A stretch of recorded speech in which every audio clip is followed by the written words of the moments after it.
మాటలు లేవు, మాట్లాడుకోవడాలు లేవు, ముందస్తు చర్చలు అసలే లేవు. జస్ట్ అలా వెళ్లారు, ఇలా ఎమ్మెల్సీ టికెట్ తెచ్చుకున్నారు.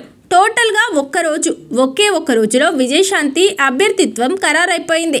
ఆఖరి నిమిషం వరకు సీఎం, పీసీసీ చీఫ్ సహా తెలంగాణ కాంగ్రెస్లో ఎవరికీ ఈ విషయం తెలియదు.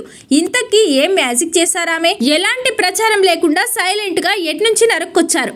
Telangana Congress MLA quota MLC అభ్యర్థుల ఎంపిక విషయంలో ఏం జరిగిందో రకరకాల చర్చలు జరుగుతూనే ఉన్నాయి.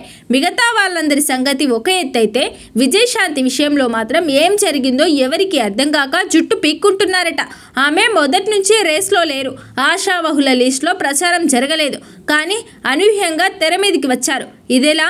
ఎవరి కోటాలో, ఎవరి ద్వారా విజయశాంతి ఎమ్మెల్సీగా నామినేషన్ వేశారంటూ తెగ ఆరాలు తీసేస్తున్నారట కాంగ్రెస్ నాయకులు. ఇంకాస్త లోతుల్లోకి వెళ్లిన వారికి మాత్రం కొత్త విషయాలు తెలుస్తూ ఔరా అని ముక్కున వేలేసుకుంటున్నట్లు తెలుస్తోంది.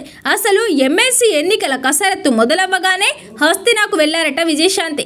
నేరుగా పార్టీ జాతీయ అధ్యక్షుడు ఖర్గేని కలిసి మనసులో మాటలు చెప్పినట్టు తెలిసింది. అలాగే వెంటనే రాహుల్ గాంధీ అపాయింట్మెంట్ కూడా దొరికేసిందట. ఇదంతా కేవలం ఒకే ఒక్క రోజులో జరిగిపోయినట్టు చెప్పుకుంటున్నాయి కాంగ్రెస్ వర్గాలు. ఈ విషయం తెలిసిన ఓ సీనియర్ మంత్రి సైతం రాహుల్ గాంధీ అపాయింట్మెంట్ ఏంటి, గంటలో దొరకడం ఏంటంటూ నోరెళ్లబెట్టినట్టు చెప్పుకుంటున్నారు. ఆ విధంగా విజయశాంతి ఎమ్మెల్సీ అభ్యర్థిత్వం ఖరారు వెనుక ఏఐసీసీ నేతలు ఉన్నట్లు సమాచారం. ఆమె పార్టీలో చేరినప్పుడు తెలంగాణ ఇన్ఛార్జిగా ఠాక్రే ఉన్నారు. ఎమ్మెల్సీ ఇస్తామని అప్పట్లోనే ఆయన హామీ ఇచ్చారట. నాడు తానిచ్చిన మాట ప్రకారం ఇప్పుడు విజయశాంతికి ఎమ్మెల్సీ సీటు ఇవ్వాల్సిందేనని ఠాక్రే ఏఐసీసీ అధ్యక్షుడు ఖర్గే మీద ఒత్తిడి పెంచారట. ఆమెకు రాహుల్ అపాయింట్మెంట్ కూడా ఖర్గే నుంచే ఖరారైందన్నది పార్టీలో ఇన్సైడ్ టాక్. అలా ఎవ్వరూ ఊహించని విధంగా విజయశాంతికి ఏఐసీసీ కోటాలో ఎమ్మెల్సీ సీట్ దక్కినట్టు చెప్పుకుంటున్నారు.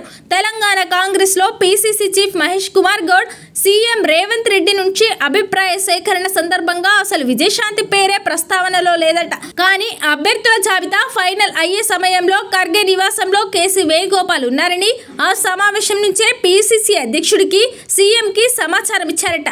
ఇది హైకమాండ్ నిర్ణయం అని చెప్పడంతో ఇద్దరు నాయకులు కూడా చేసేదేం లేక ఓకే అనేసినట్లు తెలిసిందే. అయితే ఇదే సమయంలో ఇంకో చర్చ జరుగుతోంది కాంగ్రెస్ వర్గాల్లో.